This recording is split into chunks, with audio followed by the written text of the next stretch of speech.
Perfecto. Para conversar también, no solamente está Gloria Faundes, sino también uno de los periodistas que escribió la nota justo con Leslie Ayala, Francisco Artaza, quien fue quien destapó también el tema del avión de Marco Enrique Minami. Francisco, bienvenido a la Tercera PM en Duna. Hola Sebastián, Gloria, muy buenas tardes. Efectivamente, hola. Fuimos nosotros quienes en marzo del 2016 iniciamos el proceso que hoy día está en manos de la Fiscalía de Delitos de Alta Complejidad, de la fiscal Jimena Chong, cuando revelamos la cesión de este avión, de este jet, de una empresa de taxi aéreos que utilizaba OAS permanentemente para todas sus gestiones y se la entregan de manera gratuita a la campaña de Marco Enrique Minami durante 3 meses. Eso, en la práctica, son aproximadamente $1 millón. La Fiscalía ya ha logrado establecer que son más o menos 900 millones de pesos lo que habría costado ese avión. La gran duda que existió siempre es que si esto se había circunscrito exclusivamente a Marco Enrique Minami. O sea, si este era un caso específico por la amistad que pudiera haber, por las relaciones, o era una práctica más o menos común. Lo cual era muy difícil, porque si tú ves lo que ha sido la práctica usual de OAS y de las empresas constructoras brasileñas, no solo en Brasil, donde se destapó el mayor escándalo de corrupción que votó al gobierno de Dilma Rousseff y que hoy día tiene preso al principal candidato del Partido de los Trabajadores y líder del Partido de los Trabajadores, el PT, Lula da Silva, uno no podía creer que esto fuera circunscrito solamente a Marco Enrique Minami.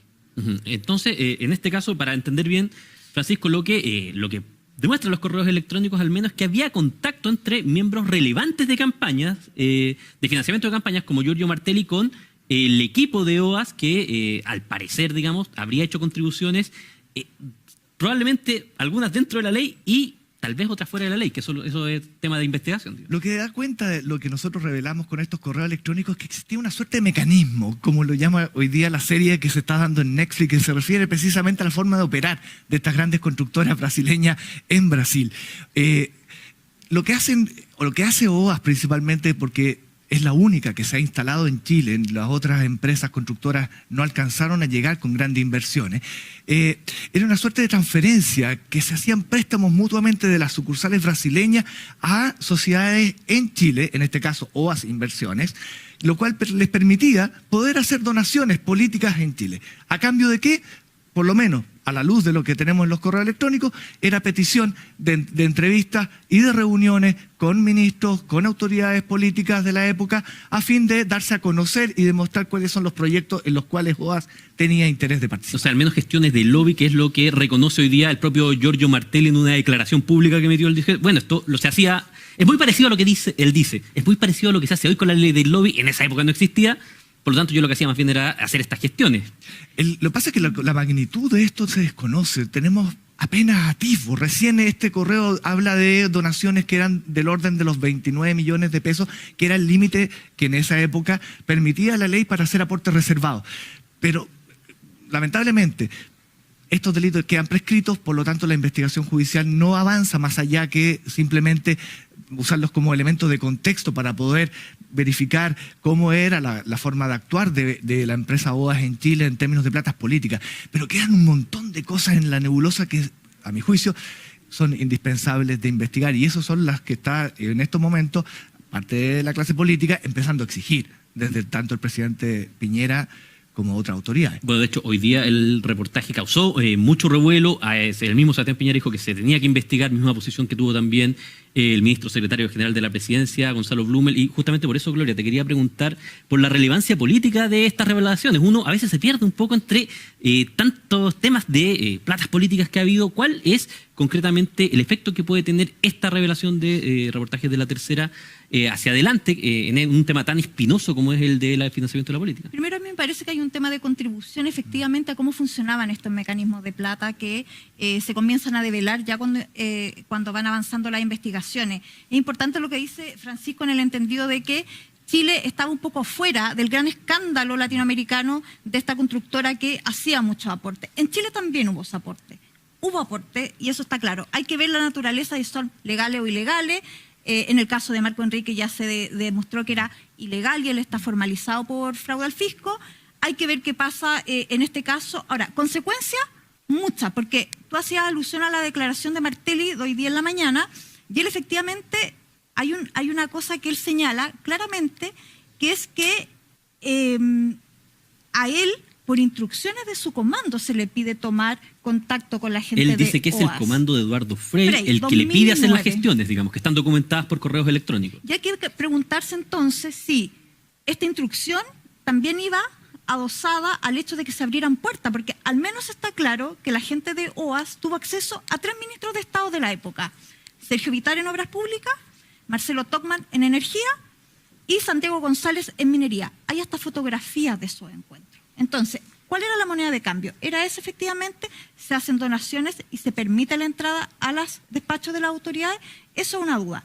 Y yo creo que el gran tema político aquí es si esto alcanza para citar a los expresidentes Eduardo Frei y Michelle Bachelet a declarar. Porque claro, habría sido durante sus campañas y como parte de las campañas que Martelli habría tomado estos contactos. Así es. Lo más sorprendente de todo es que la misma persona que hace la recaudación, que entrega los consejos sobre la forma en que se tiene que realizar esa donación, es la misma persona que hace las gestiones para permitir las entrevistas, que es Giorgio Martelli. Por lo tanto... Claro, no hay una separación que uno diga, efectivamente es el mismo gestor que toma contacto con OAS y a la vez toma contacto con los ministros. ¿Sí? Hay otro elemento que es decidor, que me mencionaba alguien que participó precisamente en el equipo de recaudación hoy día en la mañana, producto de estos reportajes que hemos estado sacando, que es que la campaña de Eduardo Frei, después de la primera vuelta, quedó con un hoyo económico, en un forado, una deuda de 1.300 millones de pesos, porque el cálculo que ellos habían hecho, sobre el cual basaron sus gastos de campaña, era una estimación de votos mucho más alta que la que sacaron. Jamás pensaron que Marco Enrique Minami en el 2009 iba a sacar más del 20% de los votos y por lo tanto el nivel de deuda con que quedó ese comando fue tremendo. Entonces, fue simplemente esa la contribución de OAS. ¿Hubo otras? ¿Pidieron alguna forma de poder recuperar el dinero que se había perdido para poder financiar la segunda campaña? Déjame hacer un alcance sobre eso, porque el propio expresidente Frei en algún minuto señaló que él había asumido personalmente sus deudas de campaña. De hecho, él dio una declaración pública diciendo exactamente eso. Y yo entiendo además que hace poco dejó de pagar esa deuda.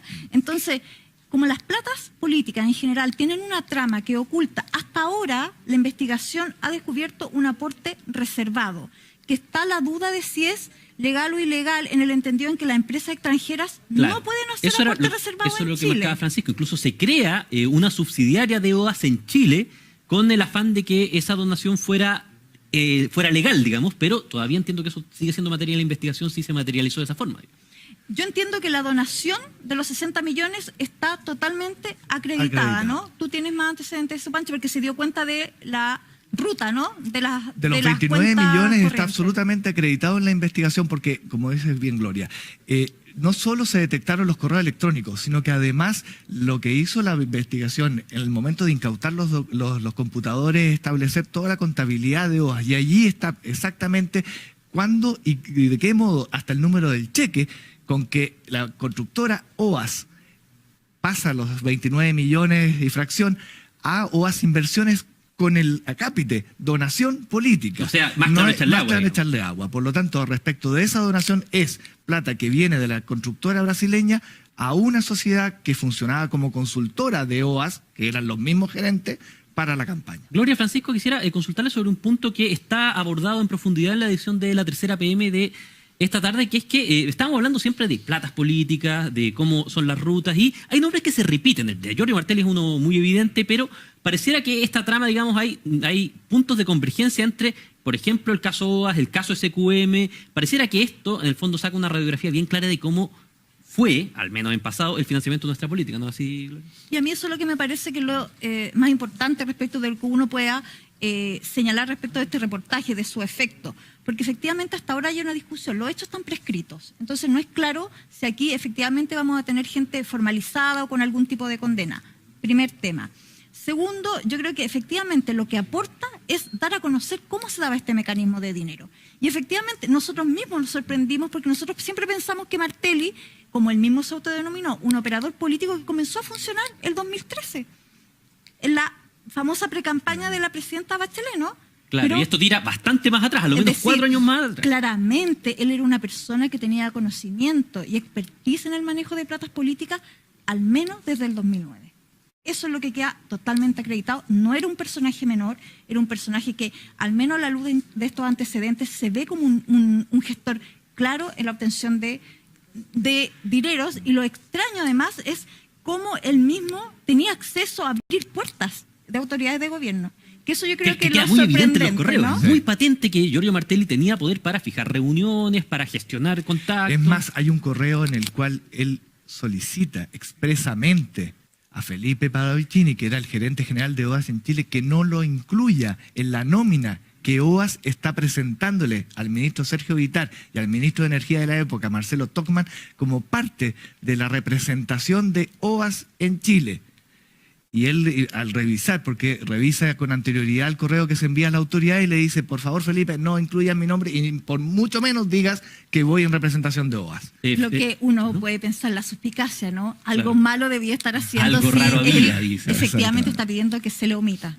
Francisco, ¿y a qué tenemos que quedarnos atentos en lo que viene de investigación? ¿Qué cosas pueden ser relevantes en este caso que está llevando la fiscal Jimena Chongui, que su arista más visible es justamente el tema de Marco Enrique Jominami? ¿A qué tenemos que estar atentos, dado que la propia fiscal ha reconocido que probablemente muchos de estos hechos están prescritos? ¿Dónde puede haber algo que en el fondo pueda ser complicado para adelante para los actores políticos? Mira, hay que separar las dos cosas. Primero, lo que tú dices, Marco Enrique Jominami y Christian Werner tienen una situación que enfrentar ante la justicia y que muy pronto debiera ya resolverse en la medida que la fiscal Chong presente, lo que ya se ha anunciado en varias ocasiones, que es la solicitud de formalización ante el juzgado de garantía. Ese es un paso que se tiene que dar muy pronto, en el momento en el cual ya se va a formalizar esta investigación y se va a dar cuenta ante los tribunales para ver si se llega a juicio.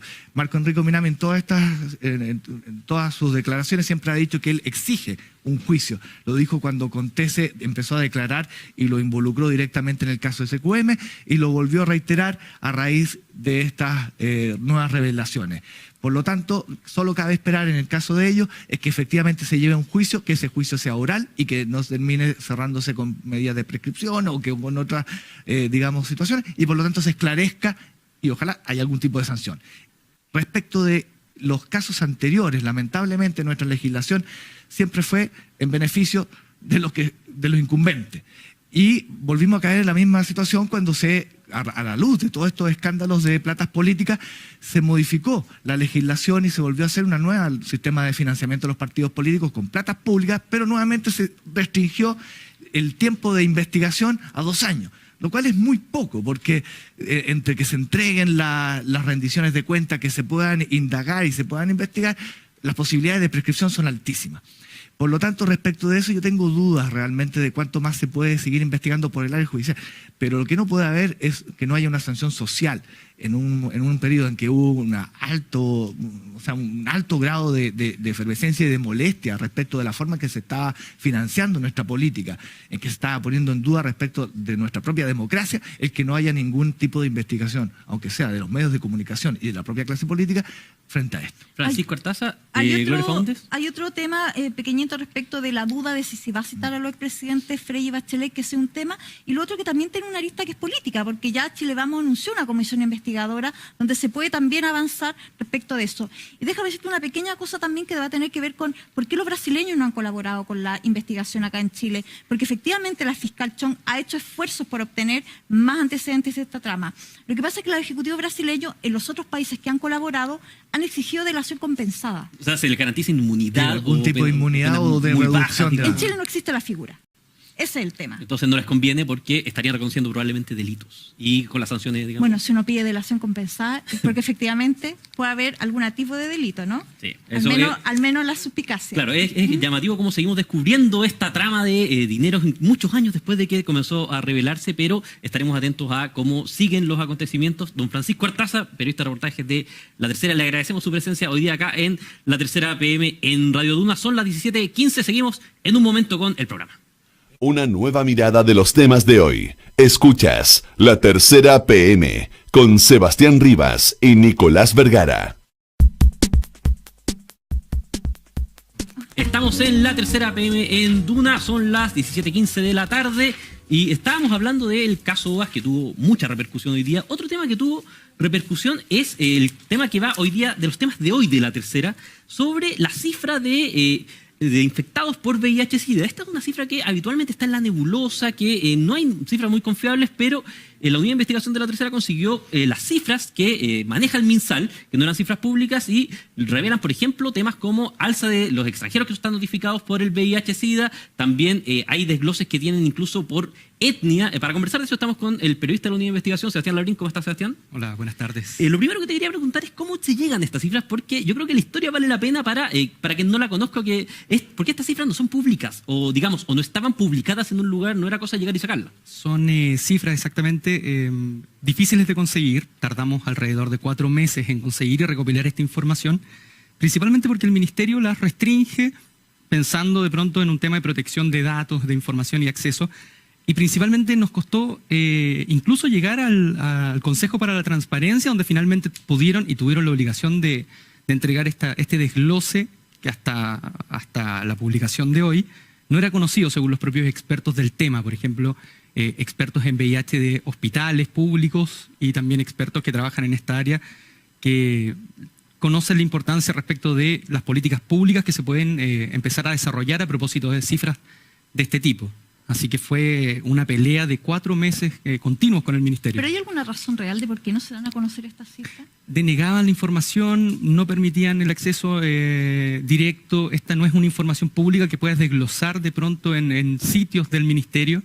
Lo más cercano, y la primera respuesta que nos entregó el Ministerio, era que el acceso a esta información solo se restringía hasta el año 2015 y que en base a eso se podía trabajar en términos periodísticos o sociales. ¿Y eso vale para nacionales y extranjeros? Nacionales y extranjeros, en información atrasada hasta el año 2015 y que por eso tuvimos que hacer esta pelea en instancias superiores como el Consejo para la Transparencia. Ahora, Sebastián, hay un dato que es de hecho el que manda la nota y que es bastante interesante porque había una discusión muy fuerte con relación a la cifra de extranjeros infectados, cómo había progresado, y lo que ustedes muestran es, lo que se revela en la cifra es bastante dramático, es decir, que en 8 años pasó del 2,3% de todos los notificados al 19% del total nacional, es casi 1 de cada 5 casos. ¿Qué implica esto en términos de políticas públicas? ¿Cómo, en el fondo, cuál es el efecto de esta cifra? Lo importante de esta cifra es la revelación del antecedente propiamente tal. Sirve para generar nuevas políticas públicas, que el Ministerio por primera vez empieza a trabajar en base a estos antecedentes que ya son conocidos por muchos. Como les contaba, expertos no conocían estos antecedentes para poder tomar ciertas decisiones. Y el factor común era el tabú del tema. Muchos decían que la publicación de estos antecedentes podía generar más prejuicios hacia personas extranjeras, pero a la larga es transparentar una información que debiese ser conocida y manejada por todos. Lo importante de esta cifra en concreto es justamente los nuevos lineamientos que puede plantear el Ministerio a propósito de estos antecedentes que no eran conocidos. Hay cosas también bastante llamativas como el hecho de que hay un desglose de casos de VIH que pertenece a pueblos originarios, digamos. Esto también, ellos justificaban no entregarlo con esta misma... Esto es chileno, ¿verdad? Razón, ¿Pueblos originarios chilenos? Pueblos originarios chilenos, que se atienden acá, digamos, existen distintas explicaciones. Por ejemplo, en el caso norte, algunos expertos comentaban que personas bolivianas o de países limítrofes cruzan la frontera para atenderse acá en Chile. Lo distinto es el caso de Temuco, por ejemplo, donde incluso una experta que es Carolina Chaín, es una infectóloga del Hospital de Temuco, contaba cómo la realidad de los mapuche de Temuco era distinta al del resto de las personas infectadas a nivel nacional, a tal punto que ellos mueren un año antes. Llegan con un retraso... En promedio, digamos. En promedio mueren un año antes que una persona común en Santiago. ¿Por acceso a los por medicamentos? Acceso a medicamentos, por temas culturales también, que la enfermedad no se la tratan. Entonces esto lleva a que, conociendo este antecedente, se exija investigar o destinar más recursos a la investigación de casos tan puntuales como esto de lo que está ocurriendo en Temuco con los pueblos originarios. Y en el norte también pasan situaciones parecidas, pero eso es lo relevante de esto, revelar y conocer qué es lo que está pasando a nivel nacional, porque a la larga es un 19% de los casos notificados en el servicio público. Hay una cifra que no conocemos, que es lo que ocurre en el servicio privado o en el sector privado, donde no tenemos acceso a esa cifra. Y que el Ministerio sigue habiendo, disculpa, una cifra negra con respecto a esos casos que son notificados en el sistema privado, que no están dentro de este conteo. Exactamente. Nosotros tomamos información de los servicios de salud públicos, que debiese ser el mayor número, pero también existe una cifra que no pudimos acceder, que es justamente lo que ocurre en el sistema privado. Y eso es también un antecedente relevante, justamente pensando que el gasto en en tratamiento, el gasto público en tratamiento del VIH creció 155% en comparación al año anterior. Son cifras estratosféricas, estamos hablando de 400.000 millones de pesos solo en tratamiento entre 2011 y 2017, y es una inversión justamente para contener un virus que se sigue propagando. Ahora, Sebastián, tú decías en varios puntos de tu intervención, contabas que hablaste con expertos para hacer el artículo, y a mí me da la impresión, por lo que tú nos dices, corrígeme si estoy equivocado, que los mismos expertos no tenían acceso a estos datos. Que también parece algo bastante llamativo, siendo que es la gente que está más en contacto, siendo que es la gente que puede hacer investigación y que puede detectar patrones que al final, esto es... no hay una mala intención detrás, es más bien cómo podemos llegar de manera más eficaz de repente para poder ayudar a poblaciones que están siendo víctimas de esta situación. Sí, fue una situación, por ejemplo, el doctor Alejandro Afani, que es director del Centro de VIH del Hospital Clínico de la Universidad de Chile, un hospital público, me pidió las cifras finalmente, porque él no conocía estas cifras, y la doctora Claudia Cortés, también una infectóloga de una fundación llamada Riarán, también, ellos trabajan todos los días con población de riesgo, trabajan todos los días con personas que están infectadas, embarazadas, personas extranjeras, nacionales, y no tenían acceso a esta información. Finalmente termina, lamentablemente digo, porque debiese ser una información pública para que ellos puedan trabajar o orientar mejor su trabajo, terminamos siendo nosotros, como periodistas, quienes entregamos estos antecedentes para que ellos puedan desarrollar mejor su trabajo. Ahora, y ese es un llamado de atención también al Ahora, ministerio. ni hablar de que esté desglosada las nacionalidades, ¿no? No. Se catalogan solo como extranjeros. Solo catalogan como al menos extranjeros. al menos fue lo que te entregaron.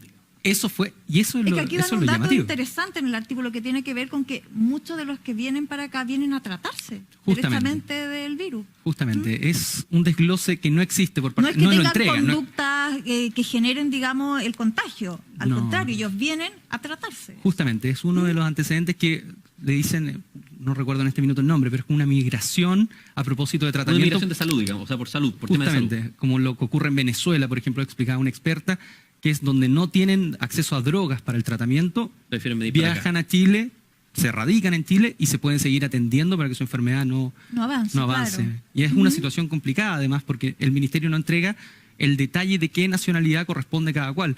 Y eso es también uno de los temas, por eso mencionaba el tema del tabú, de decir a qué nacionalidad corresponde. A la larga, esto no es para discriminar a una nacionalidad en particular, claro, sino más bien es para saber dónde poner el foco en la atención.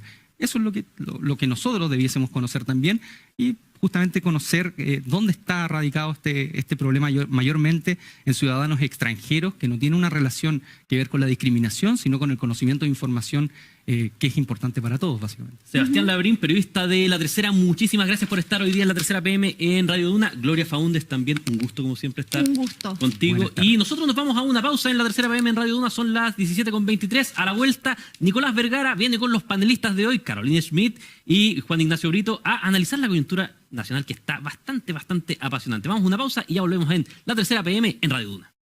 En Duna, abrimos el debate. Escuchas La Tercera PM con Nicolás Vergara y Sebastián Rivas. En Banchile Inversiones llevamos 36 años junto a ti, acompañando tus proyectos y tus decisiones de inversión. Nuestros expertos en soluciones activas trabajan en una búsqueda continua de las mejores oportunidades en el mercado, entregándote información oportuna de acuerdo a tu perfil de inversionista, tus objetivos y necesidades. Para seguir construyendo juntos, contacta a tu ejecutivo o ingresa a banchileinversiones.cl. Banchile Inversiones, soluciones digitales para optimizar tu tiempo. Productos ofrecidos por Banchile Administradora General de Fondos S.A. y Banchile Corredores de Bolsa S.A. ¿Quieres renovar o remodelar tu casa? Este es el momento. Sí, porque Las Condes Design está con increíbles descuentos aniversario. Ven a Las Condes Design y encontrarás más de 40 tiendas especialistas para remodelar y renovar tu casa. En Las Condes Design descubrirás la mayor variedad de productos, los precios más convenientes y todo en un solo lugar. Las Condes Design, el centro de tu casa. Avenida Las Condes 9765. www.lascondesdesign.cl. Recuerda, todo junio con descuentos aniversario en terminaciones, muebles y decoración. En Consorcio me hacen la vida más simple y me dan muchas razones para confiar, porque entienden que es lo más importante para mí. Sus expertos me asesoran en seguros de vida con ahorro, APB, rentas vitalicias, seguros de auto, casa, mascotas y mucho más. Conoce más en www.razonesparaconfiar.cl. En Consorcio nos movemos para entregarte la asesoría y servicio que necesitas en cada etapa de tu vida. Consorcio, seguros, previsión, ahorro, banco. Tu vida es lo que nos mueve. En Lexus tenemos potencia, comodidad y ecología en serie. Te invitamos a descubrir la serie NX de Lexus, una línea capaz de satisfacer los gustos más exigentes. Siente la adrenalina de sus versiones F-Sport y Turbo o la movilidad ecoamigable de los modelos híbridos. Ven a nuestro showroom, ubicado en Avenida Las Condes 11800, y maneja una experiencia sublime con tus propios sentidos. Lexus, Experience Amazing. Administradora más premiada de la industria con 8 premios Salmón y premio Morningstar a Mejor Administradora de Renta Variable. En la Rainvial, el compromiso y profesionalismo en nuestro trabajo nos ha llevado a alcanzar grandes logros en pocos meses. Invierte tranquilo con nuestros especialistas, porque cuando inviertes con la Rainvial, invertir es simple. La Rainvial. Infórmese de las características esenciales de las inversiones en estos fondos mutuos, las que se encuentran contenidas en su reglamento interno. La rentabilidad o ganancia obtenida en el pasado por estos fondos no garantiza que ella se repita en el futuro. 1998. ¡Niños! ¡Estas vacaciones nos vamos a la playa! 2000. ¡Niños! ¡Estas vacaciones nos vamos a la playa! 2010. ¡Niños! ¡Estas vacaciones nos vamos a la playa! Ya, mamá. Llegó el momento de romper la rutina. Nuevas rutas LATAM. Conoce los nuevos destinos que tenemos para ti. Tel Aviv, Cusco sin escalas, Melbourne, San José de Costa Rica y mucho más. Conoce y compra en latam.com. Hace ya 20 años Marcelo Ríos alcanzó el Top 1 mundial. Piensa en todo lo que ha pasado desde 1998. Ese mismo año nace MBI Inversiones y seguimos fieles a nuestra promesa, coinvertir en los mismos instrumentos que recomendamos a nuestros clientes. Por eso, queremos celebrar nuestros primeros 20 años juntos. MBI Inversiones, fondos de inversión, wealth management, corredores de bolsa. mbi.cl. En 700 metros, gira a la derecha o a la izquierda o continúa recto. Ahora puedes hacer lo que quieras, porque los límites ya no existen. Designed to be limitless. The All New Volvo XC40. Descubre un SUV diseñado para entregarte infinitas posibilidades. Conoce su tecnología sin límites y sus funciones de almacenamiento inteligente. Cotízalo en volvocars.cl. Volvo, Innovation Made by Sweden. En Duna, abrimos el debate. Escuchas La Tercera PM con Nicolás Vergara y Sebastián Rivas. Estamos en La Tercera PM en Radio Duna. Don Nicolás Vergara, ¿cómo está? Hola, Sebastián, ¿cómo estás? Muchísimo gusto de volverlo a escuchar por acá. Segunda edición de La Tercera PM en Radio Duna, esfuerzo conjunto del diario La Tercera y Radio Duna.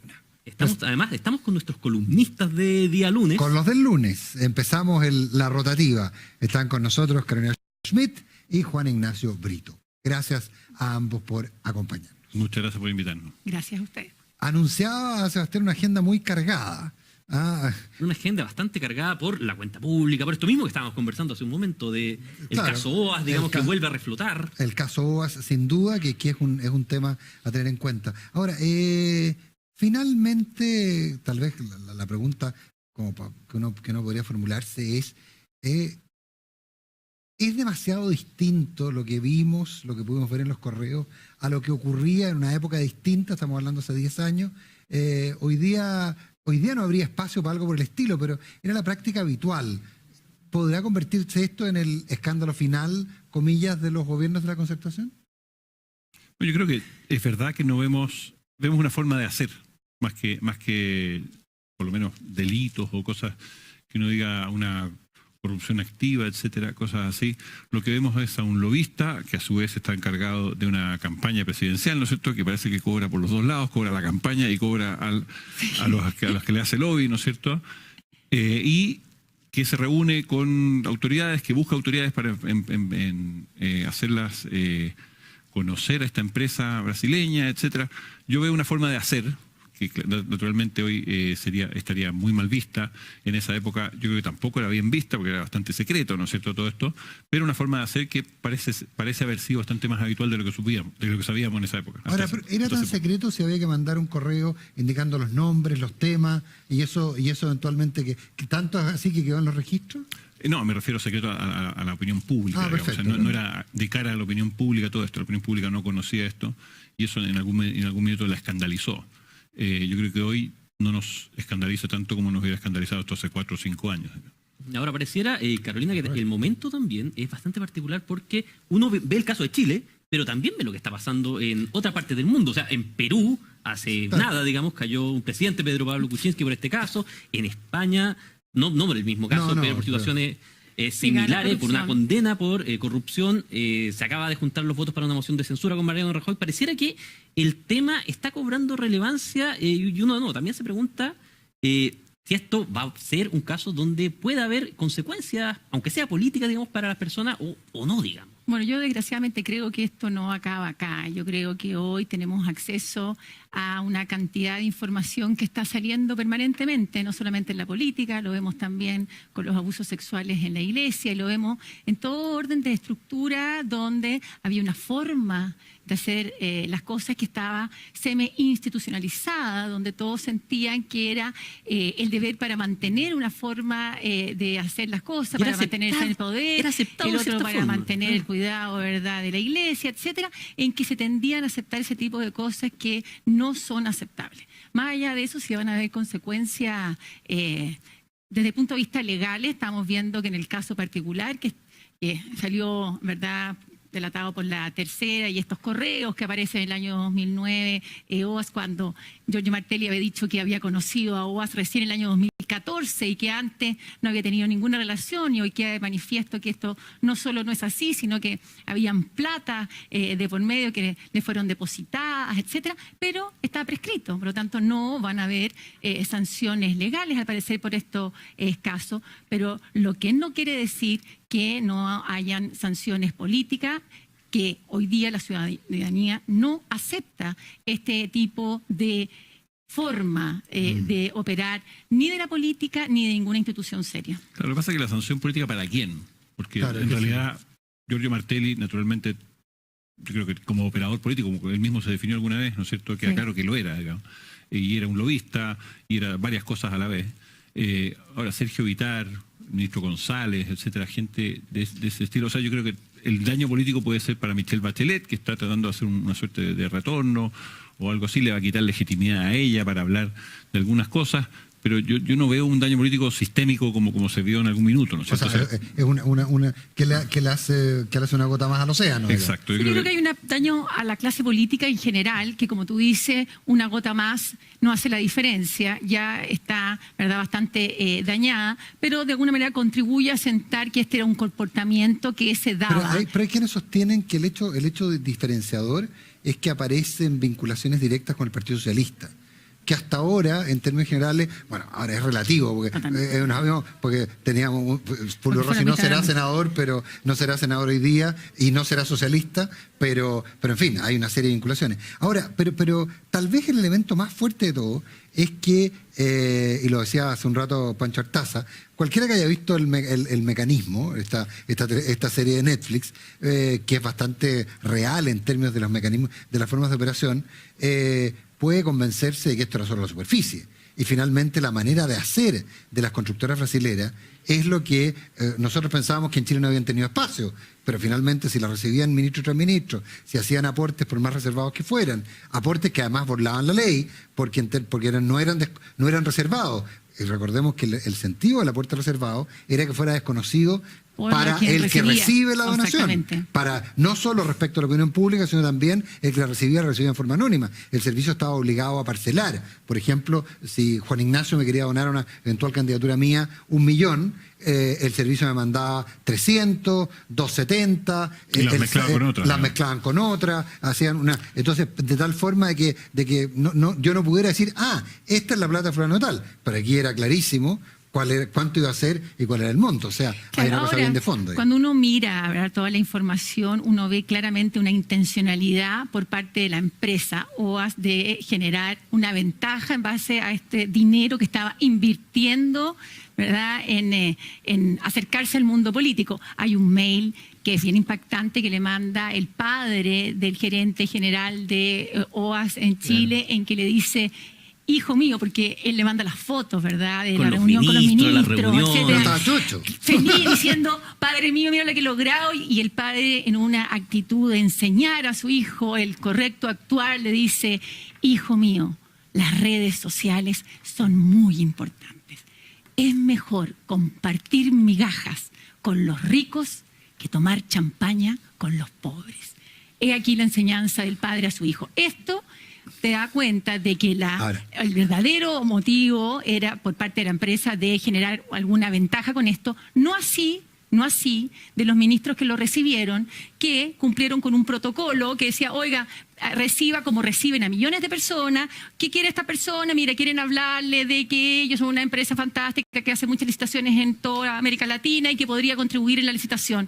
Lo escucha el ministro, no es necesariamente una ventaja por parte del ministro. No necesariamente vinculante. Lo que pasa es que además ahí hay una cosa que me produce una cierta vergüenza, y que es que cualquiera diría que en Chile es muy difícil conseguir que uno reciba un ministro, digamos. No es una cosa tan compleja. No había sacado una tesis doctoral el joven por haber conseguido una reunión con el ministro Vitar o con el ministro Tocman, que además recomendado como venía. Yo haría salvedad de que depende para quién, no es tan difícil conseguir una reunión con pero un recomendado por quién venía, recomendado no era. Es que ahí está, por eso cobraba el señor que hacía la vinculación. Claro. Ahora, lo que yo creo que es relevante es que aquí nos falta un pedazo grande del puzzle, ¿no es cierto? Porque hemos llegado hasta el 2009, digamos. Nos falta el 2014 a nosotros, en realidad.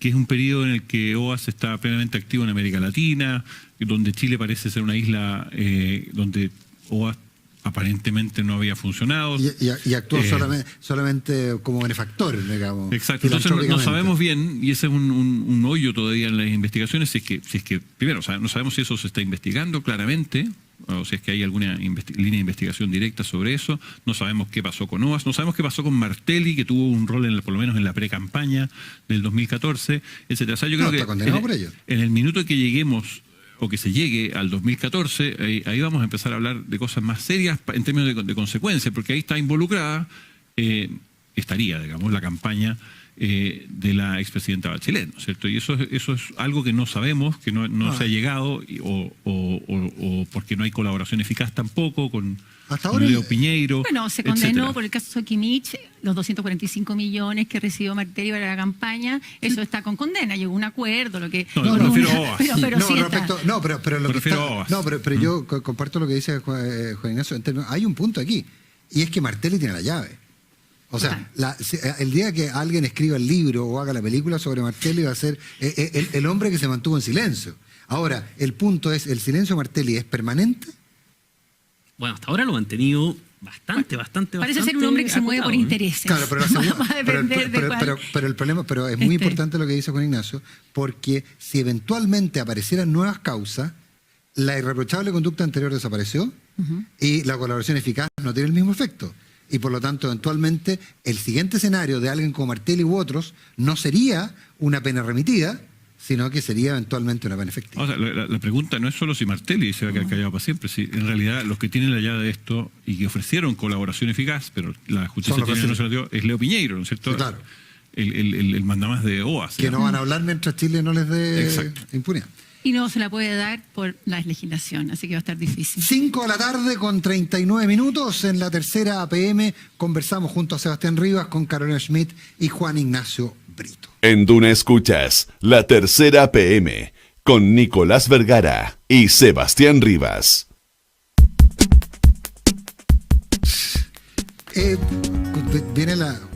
Tenemos una panelista mujer y siempre la intención es preguntar por las polémicas que se generan a partir, por ejemplo, de los piropos. Pues es curioso porque en este país no conversamos casi nunca los fondos, sino que conversamos de las formas. Y la cuenta presidencial se ha convertido en si debió o no decirle que era linda pero dura el presidente Piñera a la presidenta de la Cámara de Diputados. Me encanta la pregunta. A ver. No, a ver, efectivamente reducir el tema sobre el feminismo y los cambios que tienen que haber en la sociedad a la anécdota es ridículo.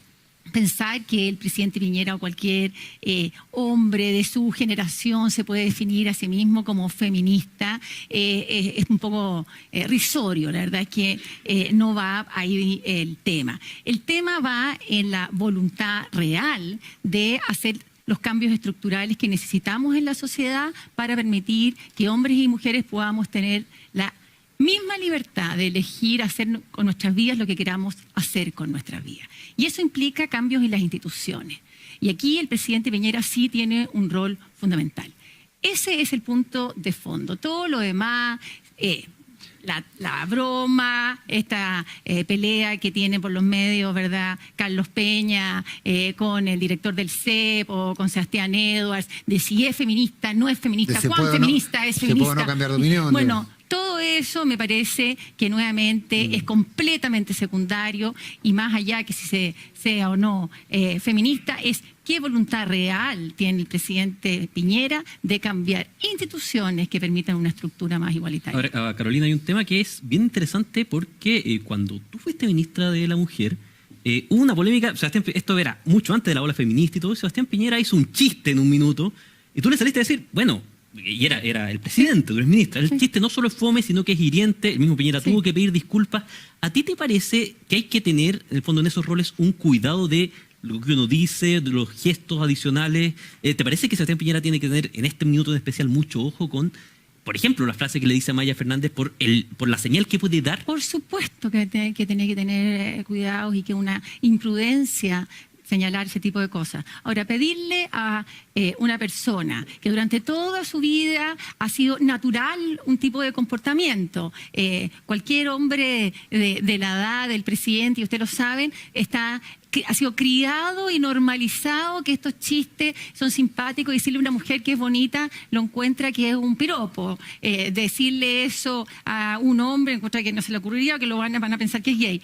Ese tipo de conductas normalizadas hace hoy que no solamente el presidente Piñera, sino que los hombres en general estén bastante incómodos, por decirlo mismo, porque no saben, oye, esto lo puedo decir, esto no lo puedo decir. Tú tienes ahí, no tú saben. tienes ahí sobre la mesa la edición de la revista Paula de este domingo, y de hecho esa revista tiene una entrevista con Carlos Peña, el rector de la Diego Portales, donde él se lanza una frase que es bastante poderosa y dice: los hombres están desconcertados. Yo le quisiera preguntar a Juan Ignacio Brito, ¿qué piensa de eso? ¿Estamos desconcertados los hombres? Y si alguien no quiere leer la Paula, en el podcast de la entrevista del viernes en Hablemos en Off en Radio Duna, también puede encontrar Pero el todos desarrollo. queremos leer Paula. Todos queremos leer Paula. No, si leer un texto tan largo, a eso me refiero. No.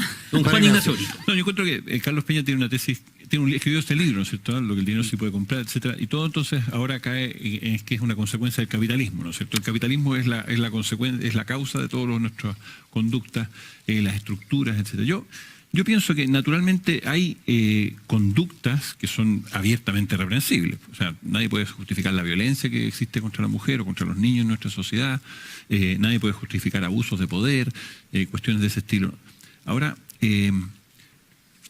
la igualdad en todo caso, porque de eso estamos hablando al final, ¿no es cierto?, como bien moral deseable para una sociedad, a mí me parece que no lo es. La igualdad no es un bien moral deseable, no es el bien moral que nosotros... ¿No debería ser el fin último? No, lo que nosotros deberíamos considerar moralmente reprensible es la injusticia, pero no la igualdad. O sea, igualdad entre hombre y mujer no debiera ser algo... No la desigualdad, ¿verdad? Eso es lo que yo considero. O sea, la injusticia en el trato entre hombres y mujeres, la injusticia entre personas pudientes y personas que no las tienen, la injusticia entre un jefe y un subordinado, etcétera, no es aceptable. La desigualdad, en algunos casos, puede ser muy justificable y muy útil además para la sociedad. Ahora, yo creo entonces yo creo que en el tema de la mujer yo puedo estar muy de acuerdo con algunas cosas, pero cuando yo escucho, por ejemplo, el petitorio de las alumnas que se toman la Católica, por ejemplo, hay muchas cosas que a mí me parecen sorprendentes. ¿Cómo qué, por ejemplo? Por ejemplo, que las lecturas tengan que ser igualitarias. Las lecturas los textos de lectura, ¿no es cierto?, tengan que ser igualitarios. ¿Qué es lo que es eso? Ahora, el tema primero no se trata, el feminismo no se trata de igualdad. Se trata de libertad. Libertad para que cada uno pueda hacer lo que quiere ser en su vida sin estar predeterminado por el género, por el sexo que nació, por el rol que debe cumplir en la sociedad. Ahora, sin afán de, digamos, defender a Carlos Peña, que claramente se puede defender mucho mejor que lo puedo hacer yo. Cuando él habla de que el capitalismo, él dice claramente que el capitalismo es la sociedad moderna. No es que el capitalismo sea el culpable de todos nuestros problemas, ni tampoco de todas nuestras virtudes, sino que básicamente la sociedad moderna está estructurada en base a un sistema de división del trabajo basado en el género. Eso es cierto.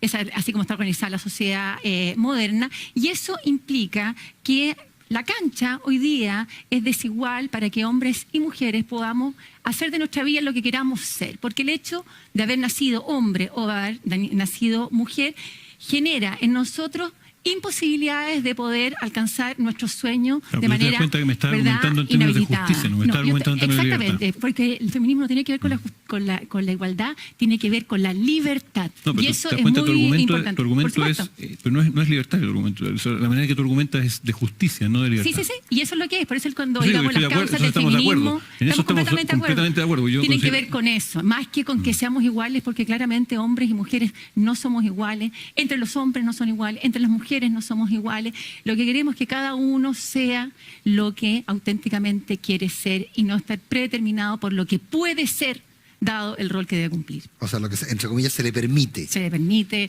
o se acepta, ¿verdad?, socialmente o que sea. Juan, en eso brevemente, el presidente Piñera fue para algunos de una habilidad brutal al ser bastante difuso en los temas complejos.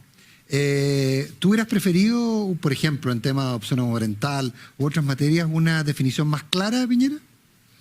No, yo no sé si esos temas tenga que abordarlo el presidente con una claridad de ese estilo, porque tampoco sé si su coalición se lo reclama. De hecho, su coalición fue la que le pidió, por favor, por favor, no se metan en de esos esta temas. manera, digamos. Yo no creo que haya que ir a pelear todas las pelotas, ir a trancar todas las pelotas, ¿no es cierto?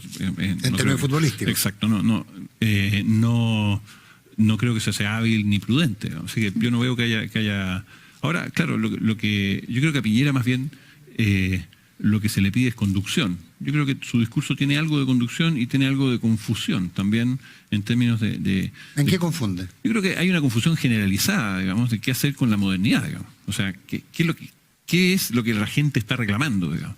Entonces, la política tendió a refugiarse en decir, mira, Chile ahora es un país de clase media, y lo que tenemos que hacer es darle a esa clase media toda clase de beneficios, por decirlo muy general, de manera muy general y amplia, ¿no es cierto?, pintando con una brocha bien gorda. Y si es que esa es la realidad, que es obvia, ¿no es cierto?, Chile es un país de clase media, yo creo que hay dos preguntas que no hay que dejar de hacerse, digamos. Una es, todavía, pese a que Chile es mayoritariamente un país de clase media, todavía hay una sección importante de chilenos que permanece en la pobreza. ¿Qué vamos a hacer con ellos? ¿Los vamos a olvidar un poco? O sea, se habla poco de eso. O sea, el otro día salió publicado esto de los campamentos. Nosotros estamos a nivel de campamento, estamos a nivel del año 85. Y uno basta recorrer algunas partes de Santiago, venir por la costanera norte, por ejemplo, y darse cuenta que está lleno de campamentos, con lo cual no había hace 10 años, ¿no es cierto? ¿Qué vamos a hacer con ellos? ¿Los vamos a postergar un poco porque no reclaman, porque no salen a las calles, o por lo menos todavía no han salido, etcétera? Y la otra pregunta es, ¿cómo vamos a enfrentar a esta clase media emergente, vulnerable, etcétera? ¿La vamos a enfrentar con un Estado, entre comillas, que tiende a ser un Estado de bienestar? O sea, darle una serie de prestaciones para protegerlo, o vamos a tratar de que entregarle a ellos mecanismos para que ellos mismos, ojalá la cancha se nivele y ellos mismos puedan surgir por su propio esfuerzo. Carolina Schmidt, 30 segundos. Bueno, yo creo que más allá de que el discurso del presidente Piñera haya sido extremadamente largo y a mi juicio latero, porque nada tan largo puede ser bueno, a raíz de los resultados, mirando el fondo más que la forma, yendo al fondo más que la forma, creo que el presidente Piñera fue extraordinariamente hábil. Fue hábil porque consiguió con este discurso, que la verdad era difícil que muchos quisieran ver, ¿verdad?, un día laboral, con este largo tan gigantesco y con tanto y tanto anuncio que al final uno perdía el foco total de lo que se estaba tratando de decir. Sí logró, a mi juicio, hacer tres cosas. Primero, logró transmitir básicamente una situación de inicio de su gobierno que permitía bajar las expectativas, que fue el gran problema que tuvo el primer gobierno del presidente Piñera, expectativas muy altas, y hoy día las bajó. La otra semana cerramos el punto. Muy corto este programa, la tercera PM. Bueno, tú tienes influencia. Muchas gracias, junto a Sebastián Rivas, Juan Ignacio Brito y a Carolina Schmidt. Nos encontramos mañana. Los hemos acompañado hoy día y nos juntamos mañana a las 5 de la tarde con Sebastián Rivas, 5:30 con un modesto servidor. La tercera PM. Gracias.